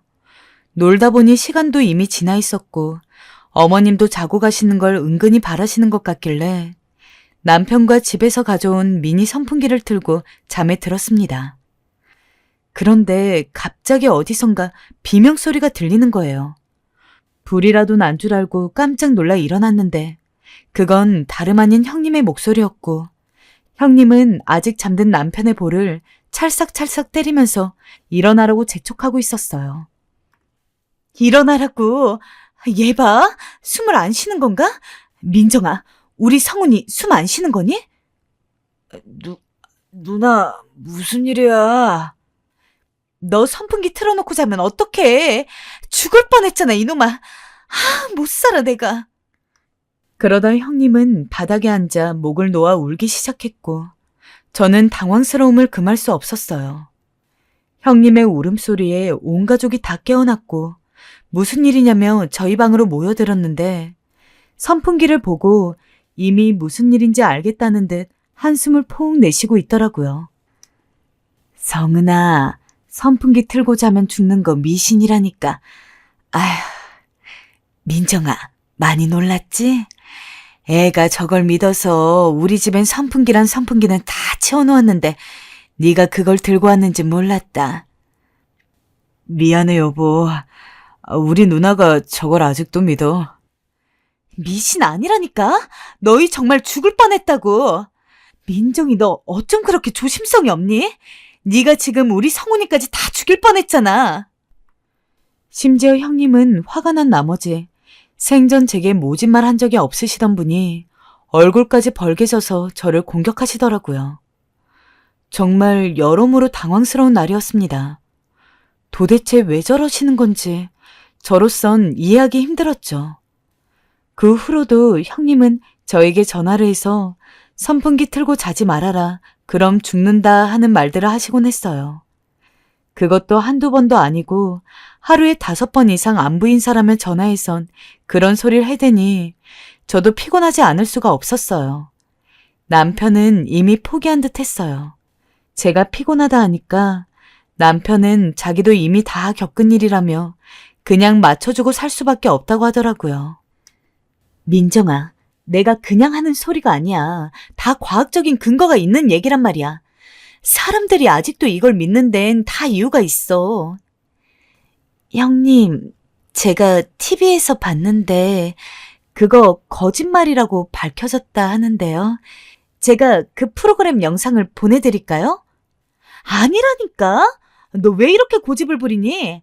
내 말이 맞아. 내가 지금 나 좋으라고 이런 소리라니? 다 너희 죽을까봐 다칠까봐 하는 소리 아니야. 조금이라도 설명을 하려 치면 형님이 버럭버럭 화를 내니 남편 말대로 정말 설득도 할 수 없겠더라고요. 그냥 형님 말이 맞다 치고 들어주는 수밖에요. 하지만 그때부터 저도 그 좋았던 형님이 불편하고 부담스러워지기 시작했어요. 예전엔 형님이 같이 마트에 가자, 어디 놀러 가자 하면 반갑게 따라갔지만 이제는 혹여나 만나서 선풍기 얘기하고 조심해야 할 미신 얘기 늘어놓을까봐 나가고 싶지가 않더라고요. 그리고 이런 형님의 행위는 점점 더 심해져 급기야 제가 형님과 한판 붙은 사건이 생겼어요. 저희 둘째 신우이에게 남자친구가 생겼을 때였어요. 오랜만에 생긴 남자친구이기도 하고 둘이 너무 잘 만나고 있길래 보는 것만으로도 흐뭇하더라고요. 그래서 신우이가 남자친구와 보내는 기념일날 신우이에게 신발을 선물해 줄 겸 신우이 남자친구 것까지 같이 선물했어요. 신우이가 저에게 평소 워낙 잘해주기도 했고 생일도 다가왔기 때문에 겸사겸사 챙긴 거였어요. 역시나 둘째 신우이는 너무나 좋아했어요. 언니, 정말 고마워요. 우와, 내 사이즈랑 딱 맞네. 역시 언니야. 이거 너무 신고 싶었던 신발인데 잘 신을게요. 하지만 집에 비밀번호를 누르는 소리가 들리자 둘째 신우이의 얼굴이 살짝 안 좋아지기 시작했어요. 그러면서 저에게 신발을 안겨주며 얼른 갖고 가라고 하는 게 아니겠어요? 제가 영문을 모르고 얼떨떨한 표정으로 신발을 들고 있으니 둘째 신우의 얼굴이 완전히 새파래졌어요. 이윽고 저는 그 이유를 알게 되었어요. 형님이 신발을 보자마자 인상을 찡그리더니 다가와선 묻는 겁니다. 이거 신발 2개네? 성미 너 거랑 남자친구 거 같은데 설마 민정이 네가 선물해 준 거니? 네, 그런데요. 뭐 잘못된 게 있나요? 너 신발 선물하면 인연들 이별한다는 얘기 몰라? 너 이거 우리 성미한테 준 의도가 뭐야? 네? 기가 막혀. 내내 거리지 말고 말을 하라고. 우리 성미한테 이거 왜 준 거야? 얘 이번에 그 남자랑 결혼까지 생각하고 있는 거 너 몰랐어? 정말 생각이 없는 거니? 정말 기가 차고 황당해서 말도 안 나오더라고요. 어떻게 제가 작정하고 그 신발을 줬다고 생각할 수 있었을까요? 어이가 없어서 그저 형님 얼굴만 빤히 바라보고 있는데 이젠 막말을 퍼붓기 시작하더군요. 내가 이럴 줄 알았다. 저번 명절 때 내 동생한테 남자친구 생겼다니까 네 표정이 좀 이상했거든. 질투라도 하는 거야 뭐야? 결혼까지 한 애가 왜 이런 걸로 질투를 하는 거니? 난 이해가 안 된다. 내 동생이랑 결혼하기 전엔 너 이런 애인 줄 몰랐는데 참 기가 막혔어. 형님, 죄송한데요. 기막힌 건 지금 저인 것 같은데요. 제가 설마 아가씨한테 그런 못된 마음으로 신발 선물을 했을까요? 아가씨 생일도 다가오고 남자친구도 사귀었고 하니 겸사겸사 선물해 준 거잖아요. 어떻게 절 그렇게 생각하실 수 있어요? 아무리 미신을 믿고 그걸 신봉하는 형님이라 해도 이건 도가 지나치시잖아요. 잠깐만. 얘들아, 이게 무슨 말이니? 자고 있는데 갑자기 왜 이리 싸우는 소리가 들려? 니들 뭔 일로 싸우고 있는 거야? 엄마, 글쎄, 엄마 며느리가 우리 성미한테 신발을 선물했어. 어떡하면 좋아. 엄마도 예비 사위 생기겠다고 좋아했잖아. 헤어지게 생겼어. 둘이 갈라서게 생겼다고. 시어머니가 잠에서 깨나와 상황을 물으니 시누이는 급작스럽게 울음을 터뜨리며 바닥을 치더라고요. 정말 그간 형님에게 품었던 남은 잔정마저 똑 떨어지는 기분이었어요. 외롭게 자라 형님이 주신 정이 그저 따스하고 좋았는데 겨우 미신 따위로 사람을 몰아가니 더 형님 얼굴을 보고 싶지가 않더군요. 그 후 저는 형님 번호도 삭제하고 오는 전화며 문자며 받지 않기 위해 차단해버렸습니다. 형님이 남편을 통해 사과니 뭐니 하려는 듯 보였지만 그것도 받기 싫었어요. 이미 마음이 상할 만큼 상한 후였고 더는 형님을 믿고 의지할 수가 없었어요. 아마 좋아했던 만큼 실망도 컸던 것 같아요. 피만 안 섞인 진짜 가족이 아니었을까. 이런 이야기를 직접 꺼내본 적은 없지만 적어도 저는 그렇게 생각을 했습니다. 그러던 어느 날 형님이 제가 다니는 회사 앞으로 찾아오셨어요. 형님을 본 건 관계를 끊은 지 반년 정도 후였기에 저나 형님이나 서로 어색함을 숨기지 못했습니다. 형님은 제게 조심스런 목소리로 사과의 말을 전했습니다. 내가 부족한 사람이었어, 동서. 이성을 잃어버리니까 아무것도 보이지 않더라고. 내 무지로 동서한테 불필요한 상처를 준 것 같아. 너무 미안해. 그날 이후 내 행동을 얼마나 후회하고 살았는지 몰라. 늦었지만 용서해주면 안 될까? 형님은 말을 하면서도 눈물을 감추지 못하고 뚝뚝 흘리면서 제 손을 잡았습니다. 그리곤 미안하다고 하염없이 되뇌이셨죠. 참 사람 마음이 이상한 게 그리 미웠던 사람인데 제게 그간의 잘못을 진심으로 용서하고 뉘우치는 모습을 보니 자연스레 저도 마음이 풀리더라고요.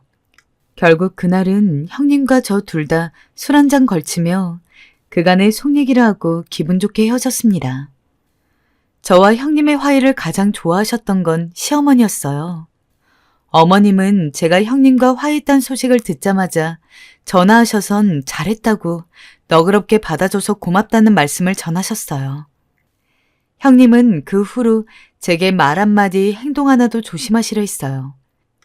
저에게 상처되는 말을 하지 않기 위해서요. 문지방 얘기도 더는 꺼내지 않으시더라고요.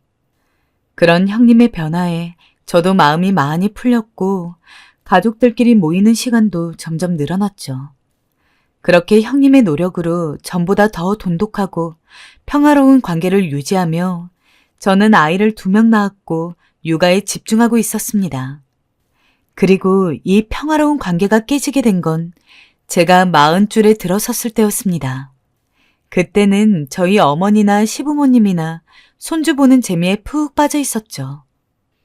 내일도 시댁에서 모이지? 꼭 애들 데려와라. 내가 손주들 주려고 예쁜 꽃가옷도 하나씩 사놨으니까.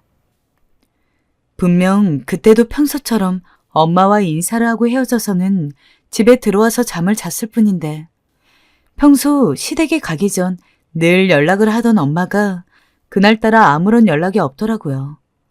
그래서 늦잠을 주무시나 보다 싶어서 남편 차를 타고서 엄마를 모시러 갔습니다. 방문을 열고 침대에 누워있는 엄마를 보는데 이상하게 무언가 쎄한 기분이 들었습니다.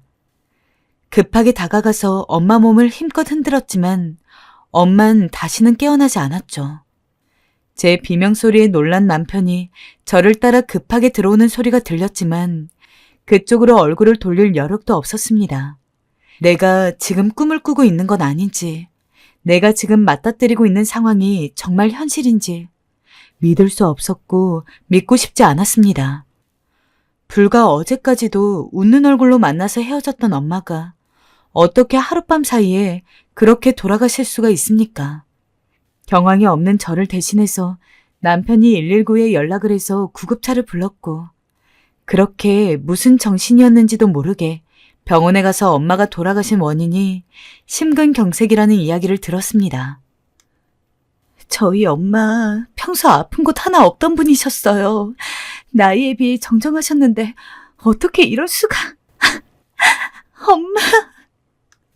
아무리 제가 그 현실을 부정해도 엄마가 돌아가셨다는 것은 부인할 수 없는 사실이었습니다.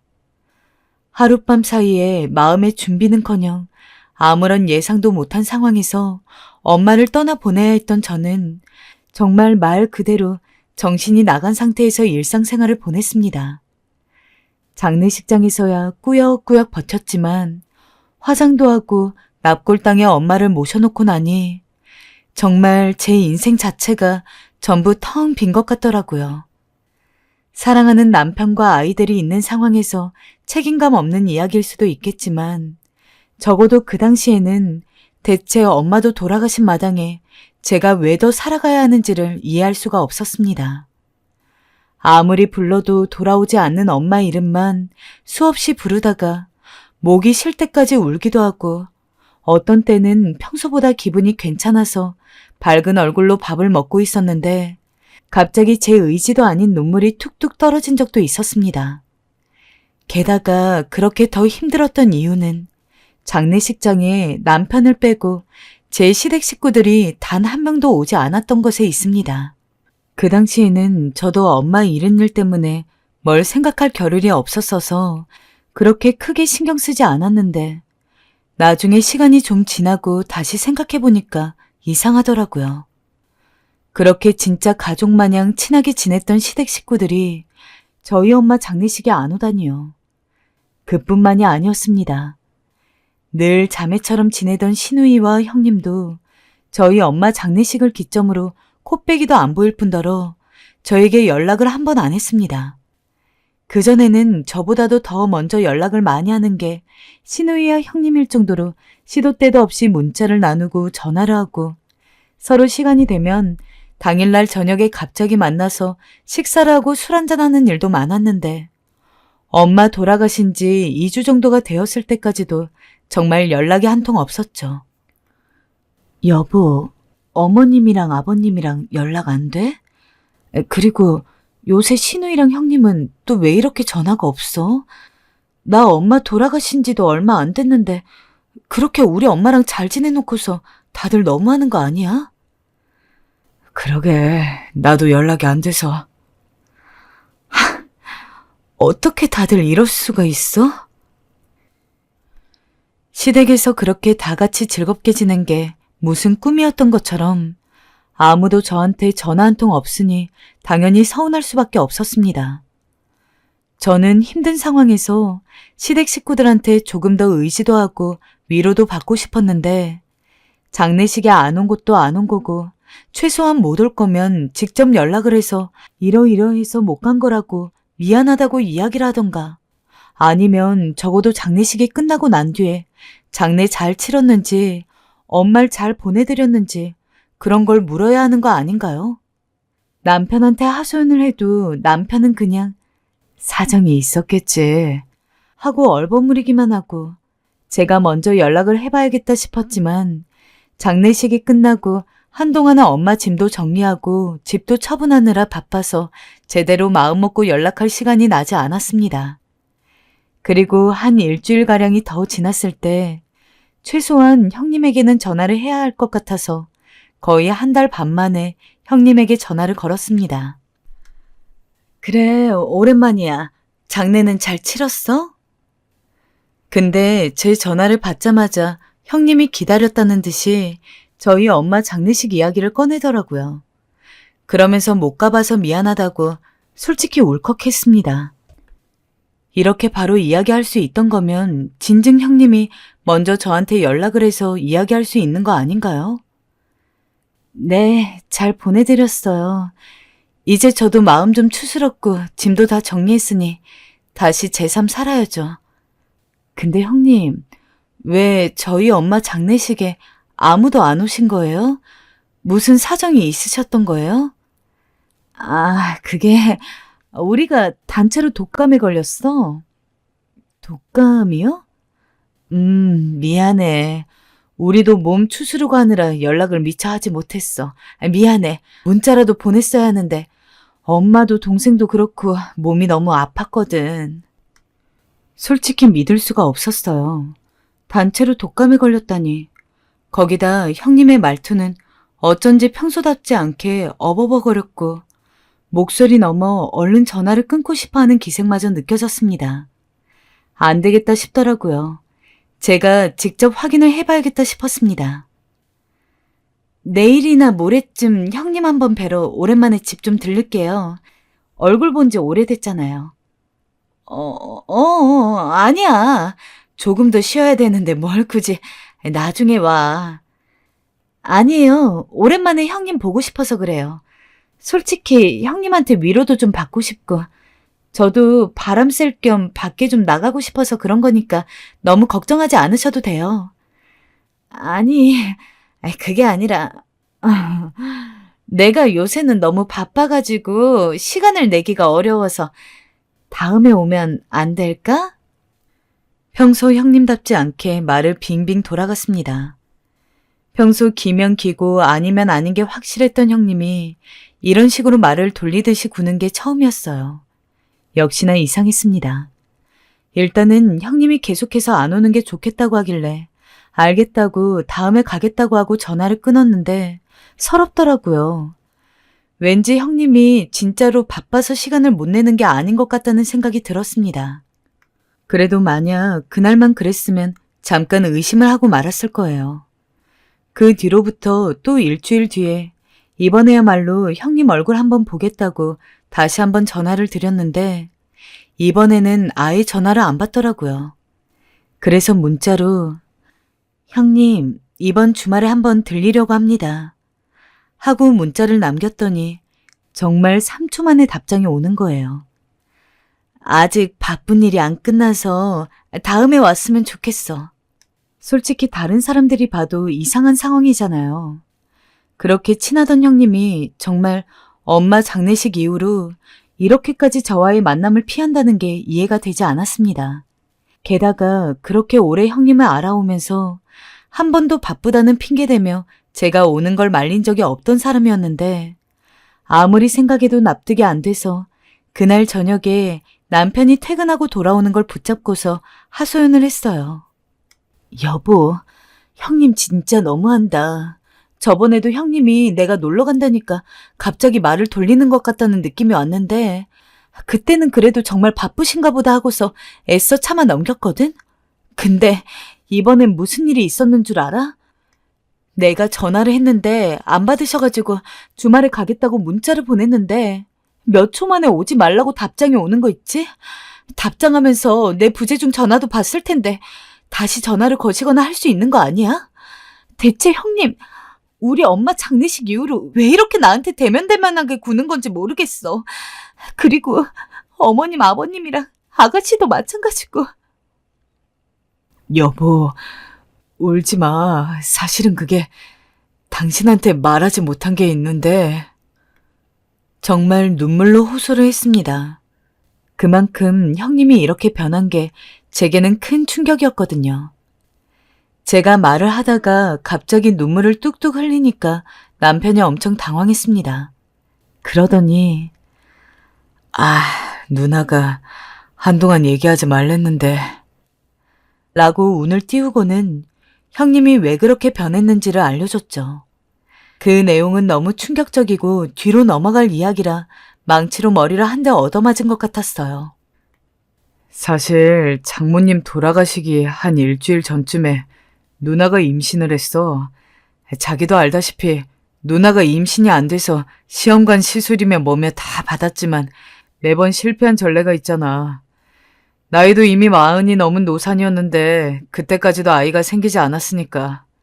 그래서 누나가 전화를 걸어서 이야기할까 하다가 마침 그 다음 주에 다 같이 시댁에 또 모이기로 했으니 그때 깜짝 발표를 하겠다는 마음으로 아무한테도 임신 사실을 이야기하지 않고 있었대. 근데 때마침 그 시기에 장모님이 돌아가시고 만 거야. 당연히 누나는 임신 소식을 기쁘게 알릴 만한 환경이 되지도 않았고, 그래서 일단 우리 식구들한테만 먼저 임신 사실을 알렸고, 혹시나 아이한테 좋지 않은 영향을 끼칠까봐 장례식장에는 못 갈 거라고 하더라고. 옛날 미신 중에 큰일 앞두고 장례식장에 가면 귀신이 붙어서 와서 재수 온 붓는다는 이야기 비슷한 것들이 있잖아. 아무래도 그런 미신이 신경 쓰이셨던 것 같아. 그래서 그걸 잘 말해달라고 나한테 말을 했는데 내가 차마 말을 못했어. 아니, 그런 미신이 뭐라고. 다른 사람도 아니고 어떻게 형님이 나한테 그럴 수 있어?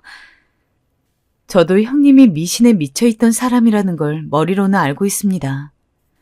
하지만 저는 애초에 미신을 믿지 않는 타입이기도 했고, 애초에 실제로 그런 일이 일어난다고 확신할 수도 없는 건데, 겨우 미신 하나 때문에 그간 함께 지냈던 정을 다 저버리고 연락 한번 제대로 하지 않는다는 게 너무 실망스럽더라고요. 진짜 하다못해 장례식을 못 온다고 치더라도 시기 맞춰서 제대로 연락이라도 해주셨으면 남편은 누나도 오고 싶었을 거다.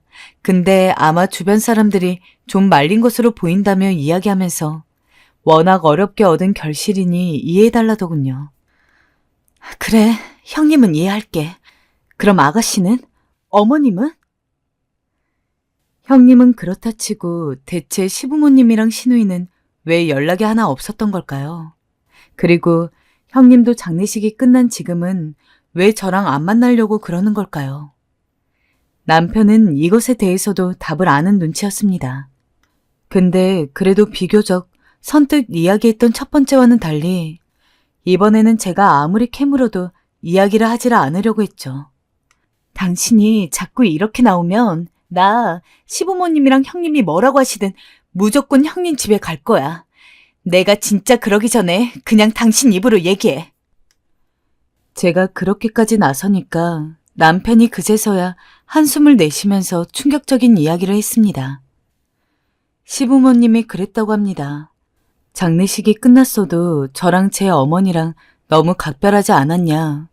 우리가 어디서 들었는데 원래 그렇게 각별한 사이가 헤어지는 장례식장에서는 귀신도 더 많고 장례식이 끝나도 그 가족한테 귀신이 붙어올 확률이 많다. 그러니까 애를 낳을 때까지 절 안 만나야지 건강하게 출산할 수 있다. 시부모님이 형님 포함해서 시댁 식구들 다 모아놓고 그렇게 이야기를 했다더군요. 난생 처음 듣는 이야기에 어처구니가 없었습니다. 그리고 그 뒤로 다시 한번 왈칵 눈물이 쏟아졌습니다. 애꿎은 남편 가슴을 퍽퍽 때리면서 우리 엄마가 귀신이야? 우리 엄마가 귀신이냐고. 정말 다들 너무하는 거 아니야? 어떻게 그런 생각을 할 수가 있어? 귀신? 참 정말 말도 안 나온다. 정말 그렇게 다 따져가면서 태어난 아이. 내가 얼마나 잘 되나 두고 볼 거야. 하고 저도 모르게 목이 터져라 오열을 했습니다. 솔직히 형님이야 그런 분인 줄 알고 있었지만 시어머님까지 동참할 줄은 몰랐죠. 나는 안 그래도 엄마 돌아가신 것 때문에 너무 힘들고 서글퍼서 죽을 것만 같은데 가장 옆에서 편히 대어줘야 하는 사람들이 위로를 해주기는커녕 이런 말 같지도 않은 이유로 나를 안 만나려고 하고 있다는 게 너무 서러웠습니다. 저는 그 길로 시댁으로 쫓아갔습니다. 마침 시댁 식구들이 모여서 오순도순 과일을 먹으며 TV를 보고 있더군요. 너 여길... 안녕하세요, 어머님, 형님, 아가씨. 다 모여 계셨네요. 모여 계시니 이야기할게요. 어떻게 저한테 그럴 수 있으세요? 저희 엄마가 귀신인가요? 아이 낳을 때까지 절 보지 말아야 한다고요? 아니요, 죄송하지만 저 이런 말 들은 이상 다신 이 집에 왕래 못할 것 같아요. 아니, 민정아, 우리 말은 그게 아니고 너무 걱정이 되니까 우리도 어쩔 수 없이. 시어머니는 그래도 제게 해명을 하기 위해 다가오시더라고요. 근데 웃긴 건 형님이었습니다. 형님은 제가 신발장에서 설마 거실로 넘어올까봐 굉장히 두려워하고 계셨어요. 잔뜩 겁먹은 표정으로 저를 보는데 어이가 없더라고요. 그대로 신발을 벗고 형님 쪽으로 가자 비명을 질러대기 시작했어요. 엄마, 쟤 여기 오지 못하게 해. 쟤 지금 귀신 끌고 들어오잖아. 얼른 나가게 하라고 해. 야, 어딜 와. 꺼지라고 가란 말이야. 엄마, 소금 가져와, 소금. 이 더러운 거사. 형님, 진짜 미쳐도 단단히 미치셨네요. 그러나 형님은 여기서 멈추지 않더라고요. 여기에 이어서 갑자기 부엌으로 헐레벌떡 들어가더니 소금을 가져와 제게 미친 듯이 뿌려대었습니다. 소금이 코에도 들어가고 입에도 들어가고 온갖 군데 들어가는데 상관없이 계속 뿌려대더군요. 고만하라고 남편이 형님을 말려도 소용이 없었습니다. 이 미친 여자를 말리기엔 부족했죠. 전 일부러 그 소금을 다 맞고 서 있었습니다. 그리고 소금이 동날 무렵에 일부러 형님에게 다가가 형님을 꽉 안아버렸어요. 형님은 비명을 지르고 소리를 지르고 난리가 났지만 그럴수록 전 더 꽉 안아 도망치지 못하겠어요. 나중에 형님이 거품을 물고 쓰러지려 할 때야 놔주었습니다. 그 후 저는 집을 나오며 남편에게 말했습니다. 우리 빨리 새지 말아봐. 나 멀리 이사 갈 거야. 나 죽어도 당신네 가족들 다신 못 봐. 남편은 왜 그렇게까지 생각하냐면서 아니라고 저를 말리려 했지만 저는 단호했습니다. 너무 좋아했고 믿었기에 사실상 그건 저에 대한 배신이나 다름없었습니다. 결국 남편은 제 압박을 이기지 못하고 저희는 시댁에서 멀리 떨어진 곳으로 이사를 갔습니다. 지금 이사 온 지 한 4달 정도 지난 상황인데 저는 지금까지도 시부모님이랑 형님이랑 시누이랑 아무랑도 연락하고 있지 않습니다. 번호도 바꿨고 그쪽 가족 번호도 다 차단해놨어요. 남편이 가끔 이제 한번 얘기 좀 해보라면서 전화 오면 바꿔주려고 그러는데 그것도 다 거절하고 있습니다. 그리고 지금 마음이 무척 편안합니다. 미신을 믿는 건 자유라고 생각해요. 하지만 다른 사람에게 상처를 주면서 평생을 끼고 살았던 가족에게 상처를 주면서 믿는 건 잘못되었다 생각합니다.